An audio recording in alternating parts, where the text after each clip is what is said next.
the main objective of these live sessions is we need to understand what would be the possible interview questions will come on each of the sections that you are going through on your own, and also I could able to help you if you stuck at anywhere. So my main focus on this session is making you to think like if you are an interviewer, what type of interview questions you will ask based on what you understood on these lessons. So it's not going to start in the first week, okay? The going forward, you will get to that level of mentality and the understanding about the contents here. So the first part of this live session, I will go through summary of the learning in each of the sections, what you have learned, how the summary of these learnings can be linked to the interview questions, okay? That is my main focus on this live session. But at the end of my summary and my way of approaching the interview, you will be allowed to ask the questions that you have got based on your understanding. That can be anything starting from understanding some specific terminology, or why we have chosen the specific technology in the specific layer in the data engineering project, and what the technologies are different from other technologies available in the market. Whatever you would like to discuss, we will discuss after my first introduction actually, because I need to discuss something about it. When producing the course, you will think about so many things, you will miss out couple of the options while recording it or while presenting it. All of those things I am regathering and recollecting it, and I am trying to give it to you in this lesson to make sure that everything will be useful and clear. So some of them are still trying to join.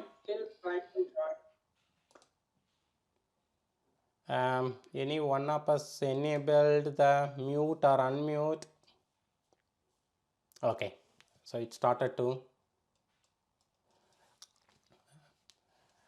echoing to me. Okay, I think everybody is clear now. Okay. So we start to discuss about the section in the introduction. Okay, specifically in the introduction, what all I am trying to give you here is there are set of terminologies we need to know as a data engineer. Without knowing these terminologies, it would be difficult to understand the interview question itself, first of all. So that's what I try to give you in the first lesson, but I try to bring everything with the context actually. I didn't plainly explain what is the different terminologies. I try to give you the context, like what is the role of the data engineer on day-to-day basis, and what type of data they process, what is the origin of those data, and what all are the different formats of the data. That's what I try to give you in the first lesson. So we will go through each of these terminologies one by one. I will try to explain in the best possible way without relating to the technology again to you, and you can ask any questions at the end of my discussion. Okay, so we will go through, we will switch over between the terminologies on this diagram so that we can able to relate everything. There is one of the terminology we need to aware. It's called online transactional processing systems. It can be called with only transactional systems as well. In some instances, they don't include online and the processing, only transactional systems as well. And in short form, they call it as OLTP. It's related to the data engineering with respect to the sources that we are dealing with. Whenever somebody is referring in the interview saying that have you worked the data with any of the OLTP system or transactional system, something like that, it is always going to be a source in our data analytical platform. That's what I try to give it here, because here, from here we are extracting only the data into the data analytical platform. There is nothing to do with understanding how those OLTP systems will work. All we need to understand is how to connect to these source systems and how to extract the data from the source systems into the data analytical platform. So with respect to these source systems, the data formats start to come. Actually, when I meant data formats, how the data is stored in the source systems, because you might have gone through the video. I have checked most of you gone through the video. You might have the understanding that why there are different source systems are available. First of all, because depending on the type of the business, they will end up using the different source systems, and also it relevant to the type of the business that specific business is involved in it. So it can be a web service, that is basically a front-end website, and the back-end database store. Whatever the customers are entering in the front end, depending on the service that they are using it, that will be captured in the back-end database. So some other projects, for example, the ERP and CRM type of the projects, very best example is banking system. Okay, the banking, irrespective of any bank we will be going, the transactions will be same. Okay, you can create different type of account depending on the type of the bank you are opening, but after opening the bank account, the type of operation happening in each bank is almost same. When we credit the money, they need to keep it that one. When we take out the money, they need to deduct it from it, and every month they need to produce the end of the balance, and any interest offering they providing, they will be paying that interest. These type of systems, not every bank need to develop the front end and the back end systems. That's how the SAP and the different players came in. They customized these systems. They are providing it as a enterprise resource planning products. They will come to the bank depending on the type of the accounts that you are providing it. They will customize it quickly, and you will come into the market also very quickly. For example, developing the one banking software independently by that bank, probably it will take 2 years worth of the time by 10 to 22 or even 50 developers. Actually, it's financial transactional system. But these ERP systems are plug and play. They can come and they can install and they can customize it in a month's time. Your systems will be ready, and it's purely tested as well, because that's how they are making the money. So these type of source systems also will be there. These type of the source systems, nothing to do with the work that we do, but from these source systems we end up extracting the data. If you go to the big organizations, always the one form of the ERP system will be there, irrespective of the banking system. For example, managing the employees in the organization, ERP is the one of the very standard system in any of the organizations. So you end up extracting the data from there. So probably I am talking too much about the transactional processing system, but in your mind you need to register that if some questions are coming from the transactional processing system, that means we are trying to extract the data from there, and we need to identify what way we can establish the connectivity to the source system. For example, if I am a third party and I am going to do some reporting solution for the bank, there is no way I can able to log in into their transactional system straight away. That they never allow. Actually, even the banking regulation systems never allow for us to directly log in into their source systems. They will create at least 3 layers on top of their original transaction systems. From there only they allow us to connect and extract the data at one time in a day, where the transactions are very less. For example, in the middle of the night, 12 o'clock, there won't be much transactions. Less likely the transactions will be very less, so we can able to connect it. So as a data engineer, we need to think that a source systems coming into the project, how we can establish the connectivity to the source systems. That is our main objective. But Data Factory mostly resolve most of the connection establishments. So I'm talking again and again because I want that the transactional systems need to be registered in your mind. That's why I'm talking about this OLTP systems. So OLTP system, apart from the OLTP systems, if they are talking about transactional systems, then our systems will be OLTP systems. There are some other source systems also can send the data to us, mainly the open source data. This is the one of the reason probably we are talking about modern data analytical technologies at the moment. After the introduction of the e-commerce and the social media, probably it happened in closer to 2010 to 2012. Prior to this, we are working only on the data warehousing and business intelligence type of the work in analytical systems. Only introduction of this open source data made you can build the data analytical system without having any business. Probably the whole project that we built in this course, we don't have any business. We have taken the real-time data available in the online and we have merged that real-time data with some of the open source data, and the output that we produced is producing some insights.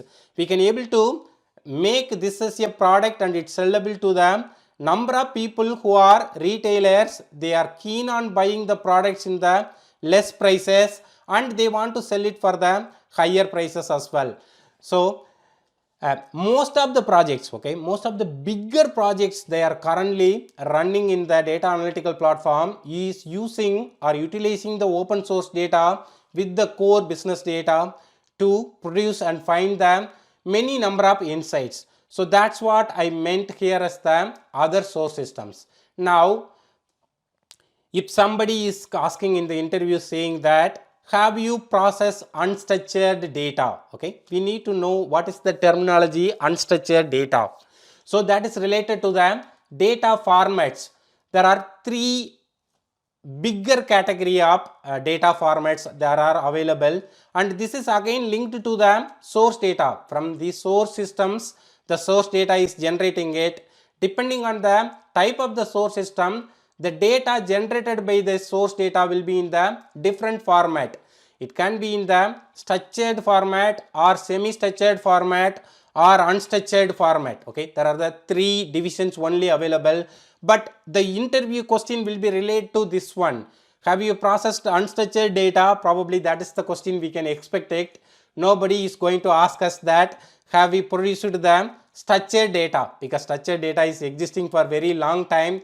The delimited file is the very standard format across the organization. Everybody might have processed the structured data. In this course, the question for processing unstructured data is that no, we are not processing any of the unstructured data, but we are processing semi-structured data. So your answer will be, we have not processed unstructured data, we have processed the semi-structured data, because up to my level of knowledge in data factory, processing the unstructured data in data factory is not possible. Except unstructured data, we can able to process any type of data in the ADF at the moment. So we are handling semi-structured data, specifically JSON files we are handling it. So all you need to know about here is what is the type of the data formats available, structured and semi-structured and unstructured. Structured, all of the column values will have the same format. There is no change at all. That is the structured format. In the video, I try to explain with some of the structured data that we are dealing with it. And semi-structured data, plainly you can tell it JSON and XML. There is no any other semi-structured data that is available at the moment. And XML is little, it's still used, but it's not preferable technology for source systems. They are all moving towards the JSON. So that's why we have given more importance to JSON. Even data factory itself, you can read the data from XML, but there is no sync data format for the XML. You can't write the data in the XML format because they thought it slowly will go out of the market. So they didn't give much importance to the XML. Mainly their focus is on the JSON. Unstructured data, probably towards the end of the course, I will discuss in detail if unstructured data will come, how to process it. One of the best example for unstructured data is website. If a list of cities, Wikipedia list of hill stations in India. You need to know how the unstructured data will be in actually. Okay, so even though it looks like a database table or it looks like a Excel file, extracting this information from this website is considered as a unstructured data because it is not existing in the file format, that is the delimited file format or a database table which is existing as a HTML output. You can able to extract it. Probably closer to the end of the course we will try to find the alternative technology to extract the data from this website. Specifically this specific one we can run it through and we see that one later, but you need to have the idea about what is the unstructured data. That is the very important on the data formats. Then extract, transform and load. Okay, again this is considered as a little legacy terminology, but if you look at the any data engineering job description, still they are asking about this ETL skills. So better to know what is ETL. This is what we modernized in the our course. We call it as ingest, transform and publish. That is the terminology. It's getting familiar on with respect to the modern data engineering role, but indirectly it's related to ingest, is related to the extract, and transform is related to the transform. I don't think transform is much changed other than some specific layer names that we see in the data lake design, and the load is called as publish. Okay, so if they ask either you have got the ETL experience in the interview questions, your answer is yes actually, but we try to use the terminology is different. We call it as ingest and transform and publish, but it's exactly similar to the ETL. Hope you could be able to follow in your learning with what I am trying to say. Okay, probably I will run through everything, then I will wait for your questions at the end. Okay, the OLAP, okay, this is opposite to the online transactional processing system. Again you need to have the terminology reference. There is no any design formats or anything you are discussing about here. When they are talking about OLAP or analytical systems, then they are talking about the systems that we are building it using our skills. That is the layer. The clear differentiation between the source systems and the analytical systems, this OLTP and the OLAP is the clear distinction. Are you building, have you built any OLAP systems? You need to know what is OLAP systems. Probably you say that it's not the OLAP system, we are building the reporting database design, which is similar to the OLAP systems in the past. So again for the contextual reference you need to know. Now data warehouse and the data mart. Probably in the video I might have mentioned only about the data warehouse, data mart. Probably I didn't mention about the data warehouse. So they probably will ask you, is it something building like the data warehouse or data mart, the systems that you have built? You can say which is similar, okay, which is similar. Probably we can reframe this answer again a little later part of the course, which is similar, but this is the modern data analytical platform. We can't able to say that data warehouse because they think that there is a little it's basically a sentimental or it's a mental thinking is going on. Somebody has got data warehouse and data mart knowledge may not be able to do modern data engineering. It's not entirely true. We need to know the existing terminologies and the new terminologies. This is specifically terminologies. In the interview, the interviewer is expecting, including me and everyone, some specific term related to their question. That's what they are specifically looking for it. Okay, that's why I am giving this much importance to these terminologies here. So if you can able to understand these terminologies in your own way, then you can able to relate the question and you can able to give the answer. There is no exactly 100% right or wrong answer, which is similar to data warehouse and data mart, but we are using the modern technologies, which is we are calling it as a reporting platform and the data lake platform. That the data lake, don't worry about it at the moment, I will be coming little later here, okay. So that level of understanding you need to give. So what is the difference between data warehouse and data mart? Probably the best way I can explain is, I will go to the booking.com website, okay. This is purely transactional system, okay. This is purely transactional system. When I open this web page, it is allowing you to search the hotels across the world, and it's allowing you to book it. When book means it is the transaction, you are making the transactions to make that booking system, okay. So the booking.com front end looks like it has got only one department, that is basically booking the hotels, but in the back end it is running so many systems to support this system. For example, as soon as you type a city here, it need to go and find in its own properties database how many properties are available in the specific city, and it need to display that. So this properties management system is the entirely different system comparing to the booking system. It has got the separate database, and that's where the property owners are registering their properties, and they will get their commission from that property management system, not this booking system. This booking system directly, the money that we make the payment here, which go to the booking.com transactional banks. From there is an agreement with these property owners. The booking.com will take some money from the transaction as a commission, and they will send the remaining money to the property owners. So the property system is entirely different from this booking.system, and also they allow us to book the flights, book the cars. These all are entirely different systems are managing it, even though it looking as a one single interface. Each time you book it, you click different system, it will take it into the different interface, and the backend database storage also different, okay. So if you build the reporting platform only for the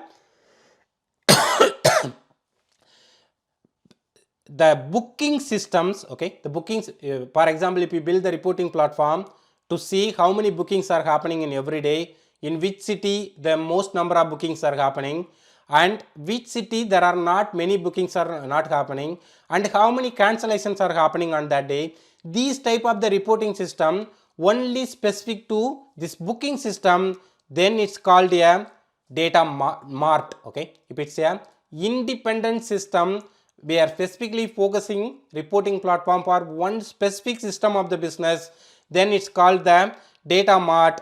If you are concentrating it for the entire business, that one I am talking about, flights, car rentals, and the property management, bring all of those 5 source system data together, and you build the reporting platform for that all of those systems as a, and across the enterprise, then that is called as a data warehouse. Both use the same modeling technique that we have discussed in this course.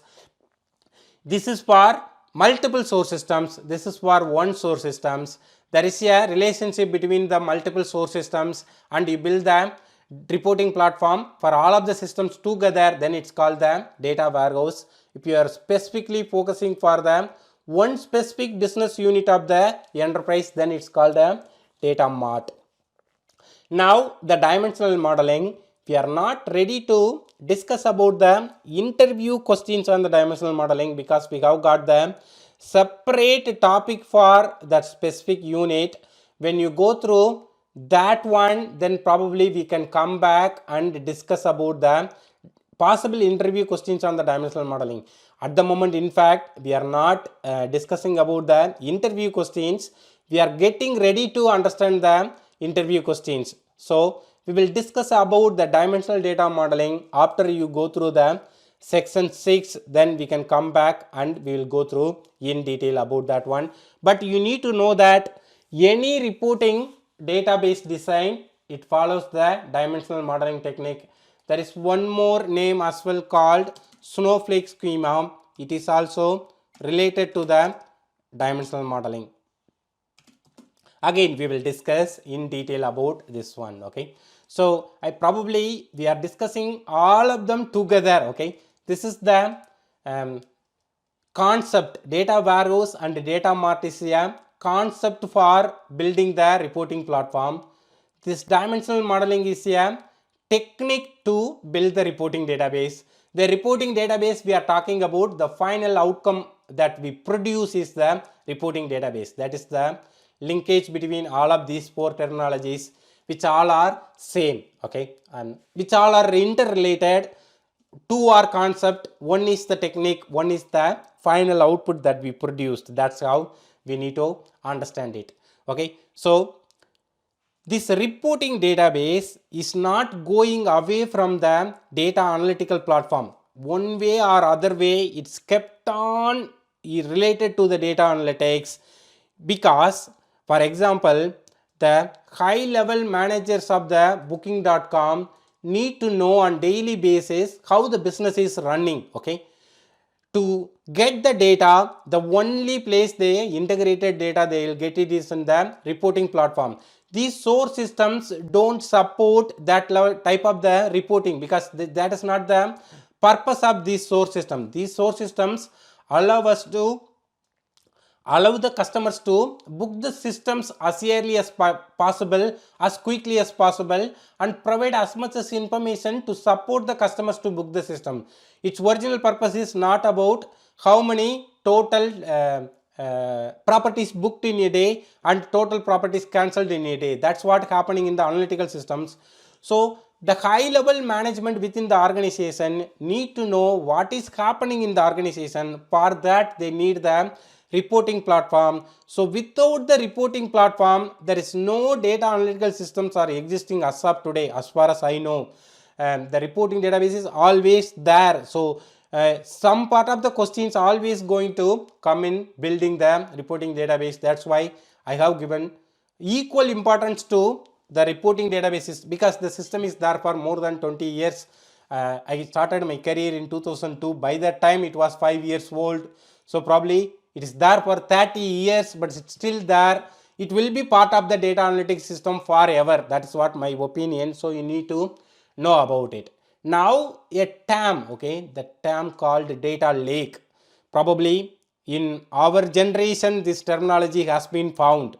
This is probably we are living in the better part of the data analytical domain in the software industry, because when we are there, some of the new terminologies are coming into the industry. That's really good thing actually. You can feel good about it, okay. So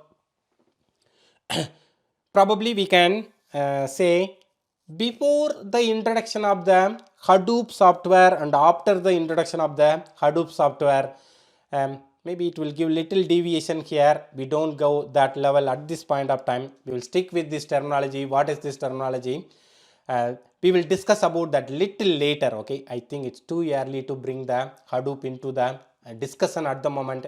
Most of the terminologies that I will be talking maybe will confuse you. I want to stick with what you gone through in the video. That is what we try to do at the moment, okay. So what is a data lake, okay? Data lake is, probably we can say like this, it is reporting database, okay, reporting platform. It don't need to be in the database, plus more. This more can be anything. It can support data science algorithms,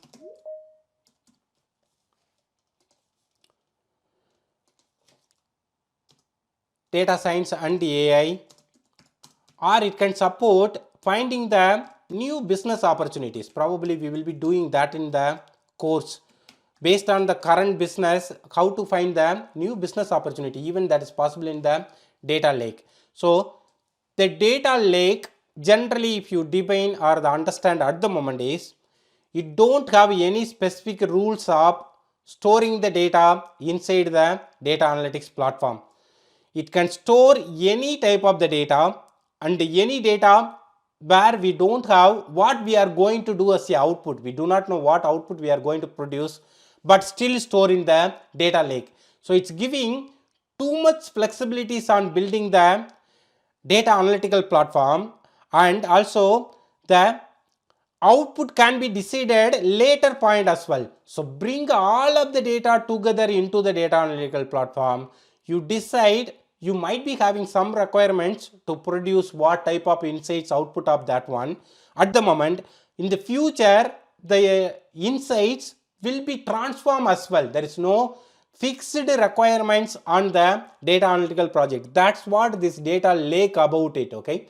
And we do have separate section in the course to build the data lake from the scratch. Even I explained the data lake design, and then building each of the layers in the data lake as well in detail. Actually, there are 3 layers in the data lake. When we say we can able to bring every data into the data analytical platform, you need to have, sorry, is anybody got any queries, guys? I got a little sound. Sorry, it's me in between. I can't hear your voice, so I'm just checking the. Sorry about that. Oh, is it okay now, Rubini? Yeah, okay. Oh, good. Okay. So the data lake do not have any specific definition of what type of data you will store and what type of output you produce. Probably you will be having one requirement at least, otherwise none of the companies start to build it when we are building it, but you don't have any specific desired output at the time of building. Later it will get extended, and it will get extended because we are bringing all of the source data into the data lake platform. These 3 layer names probably I will relate to the different historical ages, okay? That's how they have found out. I didn't realize until my 10-year-old daughter was trying to explain what is the bronze age, what is the silver age, what is the gold age in the history. I thought they have found out as a layer to build it, but they have linked to the different ages in human evolution. Actually, they are trying to map it. So in the bronze age, we have got very limited resources as a history. So in the bronze age, whatever we got, we try to use it, okay? That is the way we can link it in the data lake. That means whatever the data we are getting from the source, we store it as it is. We don't do anything on that one. If you need to do any transformation on top of the data, it will be in the same format which was available in the source. In the silver age, we have got some weapons. At least we can able to fish it actually, okay? If you do the fishing in the silver age, probably they have found small weapons to catch the fish, something using the wood actually, okay? So that's how they linked here as well in the silver layer. You do little transformations on your data, okay? One of the best example that I can tell you at the moment is, for example, booking.com is the best example, because booking.com got the so many variants, okay? If I book a hotel from here, the hotel price is booked in GBP, okay, in the UK pounds. If I book the same booking.com from Indian website, probably it will be booked in the INR price, okay? So when we are bringing the data which is captured in the different currencies into the data analytical platform, you need to normalize that into any one of the currency, or at least you need to apply the transformation on that one currency to another currency. Actually, booking.com original location is Netherlands, okay? Netherlands uses the euro, okay? Probably when they are producing the reports, all of the higher level management, they want to see everything in euros, okay? So from the Indian booking.system, we are getting the data in INR in our raw layer, the bronze layer, okay? We will specific about the data like in the bronze layer, and from the GBP, you are getting in the GBP. So in the silver layer, what you do is that you will convert everything into euros, okay? You normalize that one. The normalize or standardize is the specific terminologies that we use it for the bronze layer. Probably I'll use this diagram to explain it.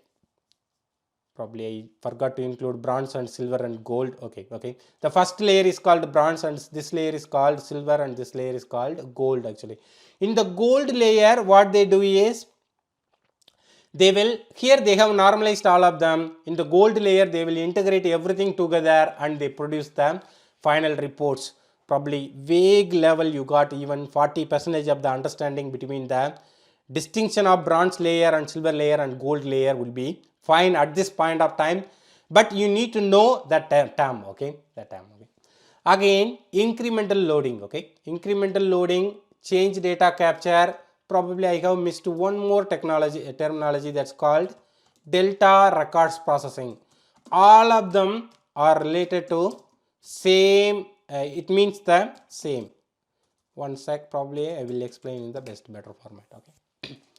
Whenever they are talking about incremental loading in your interview question, okay, they are talking about mainly incremental loading is that specific terminology related to most of the time it's a source, okay, because the source systems generates the data on daily basis. Again, you take the booking.com website at the end of the midnight 12 o'clock, every day the how many properties are booked will be generated, and the next day the different type of bookings will come, okay. So when running for today, I need to extract only the records generated for specific day. If we take this as the file based system, we are taking it, there will be one file will be generated at the end of the day, we need to take that file. The next day we need to pick up the next day's file. That is what they are talking about incremental loading. Mainly incremental loading is related to source, but it's not necessarily to be the source. They can able to mix it up these three terms anywhere, okay. So if they say that incremental loading you have done in the transform layer, then also we need to ready for that question as well. So the change data capture is specifically, okay, it will be in the transform and publish layer, because once you load the first day's data into our final destination layer, then you don't need to load the data again, okay. You need to find it out whether that information is existing in the final layer or not. If it is not existing, then only we need to load it. For example, a records got generated, assuming that 10 transactions are happened on today, 10 properties are booked on today, but by the time we reach the midnight, one of the property settlement didn't happen. For example, some reason our credit card might be declined, or while they are processing, the credit card transaction might be successful, but the credit card provider didn't pay the money to booking.com. For some reason, they might be holding the transaction for that day. The transaction might be successful on the next day. The data only will come on the next day, but it's booked on today's date, okay. So these type of the records you need to identify whether for that date all of the records are processed or not. If it's not processed, then you need to load it into our reporting platform. If it's not, if it's already processed, you need to skip that record, because it's all about money. Actually, when record processing we are talking about it, the data factory is the one we are talking about here mainly. The runtime of the data factory is the charge that Microsoft Azure will make against the client. We shouldn't be wasting our resources unnecessarily processing already processed records. So the change data capture and delta record processing always related to the transform and publish layer, incremental loading specifically to the source layer, but they can interchangeably can able to use these terminologies in the interview questions, okay. I will share these notes with you, so you don't need to take any notes at the moment. Now the scheduling, okay. Scheduling is every day we need to load the data from this booking.com. So we need to automate our job to run on daily basis. That's what that scheduling is talking about it. What type of scheduling mechanisms you have used probably will be the question. It will be covered in the subsequent sections in the course. You will even schedule it on your own, and you can learn that different type of scheduling mechanisms available in the data factory. The last one was code deployment. The code deployment was related to all of the code that we are building. You will start to feel it. Probably you might have developed one or two pipeline at the moment. When you start building section by section, you can see that maintaining that code itself is a one process. Without having the proper process in place, it is not that easy to get the correct code and correct code deploy into the subsequent layers, okay. We might be developed so many pipelines. You need to properly split the pipelines into the different folders here. For example, in each layer I have created one of the working labs folder. You have not yet reached this stage. Probably while you are doing 5 and 6, you will be start to arranging your pipeline in the folders as well. This working labs is for how the code will work and what type of activity that we can choose. That's why I included it here, because long back I have decided how to move about this course. That's why I'm keeping this one. When we deploy this into the another environment, we don't need this folder. So I need to have the mechanism to keep this code, as well as there is the another copy of the code in the same data factory without keeping this folder as well. This all fall under the code maintenance and the code management, okay, and code deployment as well. Okay, probably we have talked about all we have discussed in one slide. Okay, in this one slide we have got these many terminologies, okay, and which all we need to know, not by today, but whenever you are referring this one, because this is all discussed again and again in the throughout the course. Knowing these terminologies at the moment would be make you to understand the course in the best format. Actually, that's what I would like to know. Probably I'll stop here one time to see any of you got any questions, because I have talked too much. Can I? Yeah, I think you got any questions at this point in time. You can ask. I'll wait for a minute. Otherwise, I'll move to the next section. Yeah. Is delta record processing same like as a delta table? No, delta table is little different. Sorry, Manju. Yes, delta record processing is just a process. Delta table is actual implementation, okay, but that is nothing to do with delta record processing. That is entirely different, Manju. Thanks, Manju. Okay, thank you. Good.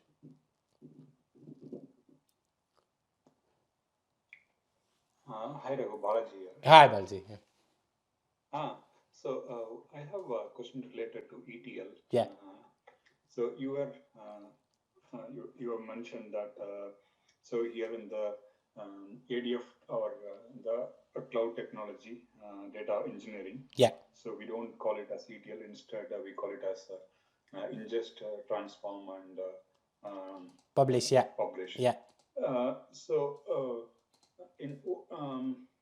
In building the data warehouse using the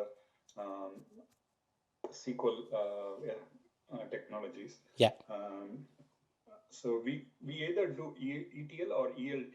Yeah. Similarly, do we interchange the loading and transform here?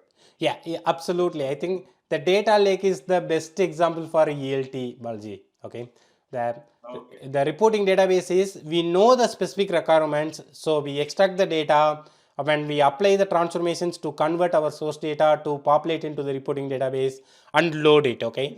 But in data lake, we do not know what transformations we are going to do, to be honest, actually, okay. We know little bit, but most of the data lakes that we are building, the first task is we try to load all of the source data into the branch layer. That means extract and load is happening. The transformation is happening after loading the data into the data lake. Okay. Makes sense, right? Okay. Yeah, hey Raghu, Shahrukh this way. Raghu, just in this question, you are talking about this data lake processing and all. Okay, so means whenever we are loading, extracting data and loading it to that means we are staging it in the same way we are staging it into the different DBs, the same way it will happen? No. Means, suppose you, okay. Okay. Then, you go on, Saruk. I think you finished it actually. Do we have the staging layer in data lake? That is your question, right? That's that's what you're saying. We are extracting it and loading it, then the transformation comes up. So somewhere we are storing it up, or how it will be. Yeah. If we are storing it, from there we are picking it up for the transformation the way we do it in our normal ETL process now. Currently what we used to do that. Yeah. So we are definitely staging the data, but we are not calling that as a staging layer. That is the only difference here, Saruk. Okay, we are calling it as branch layer. Okay. Unfortunately, when these new technologies are coming in, we need to adapt to these new terminologies. But the process is exactly same in the staging layer that we do. The only difference is in the staging, we don't need to keep the history, okay? In the staging layer, we just truncate and daily load the new data, right? Sorry, in general reporting database load. Yeah, correct. But here we keep the history because we do not know what transformations we are going to do after staging the data. So when the transformations will come, we need the complete history in the staging layer. Here we are calling it as branch layer, okay? That means if we, the way you were saying about scheduling it, when it comes to the scheduling part, when we are loading the data into one of the staging, the bronze layer you were saying, Yeah, per day we are just, we can just maintain some scheduling to make it to the bronze layer, per day one, keeping the history. And from absolute. that one, we can use it to the different transformation and loading it to the different, this is the way we are scheduling or the publish it, right? Exactly. The scheduling for this bronze layer is going to be different from the scheduling for loading the silver and gold layers. So you will have the separate scheduler for ingesting actually. The silver and gold layer has got the dependency with this bronze layer Yeah. scheduler, but whereas in the reporting database probably will have one scheduler which run end to end, okay, including staging and populating all of the reporting database tables. Okay, we can't invoke from one scheduler to another. Suppose Oh, it's we too have early. Okay, it's too early. Okay, I think you run through the. All the combinations are possible, Shahrukh. Okay, you can set the dependency between the scheduler, or one scheduler runs the next scheduler automatically start. Everything is possible, but it's too early to go to that level. Actually, we will bring that one separately, definitely. Okay, thanks. Raghu, again, Balaji, Yeah. one more thing related to the source, data source. So you were when you were explaining the data source, you have mentioned that most of the organization there will be one or the other ERP system. Yeah. So as a actually, you know about my role, right? So Yeah. current role, I'm not data engineering, but Yeah. I have not connected to any of the ERP or CRM systems. Got it. So do you? And also, I didn't get chance to look into your videos. Yeah. So are you covering by connecting any of this either ERP or CRM, or have you worked on? I worked on it, but covering this source system is little difficult. Okay, the problem is setting up the ERP system is nearly impossible, or it's out of my scope for my role. Okay, so but when working with these source systems, what I discovered is all of the ERP systems are storing the data in the database. Yeah, that's what. Okay, so what I thought was, as long as we teach one source as a database, then from any database, you know that actually only credentials and the server is going to be different. Nothing else is going to be different. Okay. Okay. So it's nothing but they will call it as ERP or CRM, but on the back end they will have some data. It might be a stuck. Exactly, database. Or, Yeah, it's relational database. Okay, it's all predefined database tables, but all the ERP and CRM systems, I can very confidently tell it. Okay. okay. So I covered because setting up database is very reasonably possible. So Yeah. I set it up and yeah. Okay. So because I don't have any knowledge in that. No, area, yeah. Go on, Balaji. Okay. Sorry. This Microsoft Dynamics is it part of ERP? If I'm not. It's a CRM. Yeah, it's a CRM. Okay, CRM. So directly, because I had one interview in the past. Yeah. They were asking, have you ever tried connecting to this Microsoft Dynamics? Got it. So, so that's what I had earlier understanding as either CRM or ERP system will have a backend as a database. So it is nothing no different from connecting to the normal data relational database. But when they asked that out, even I was confused and I don't know. Got it. Okay.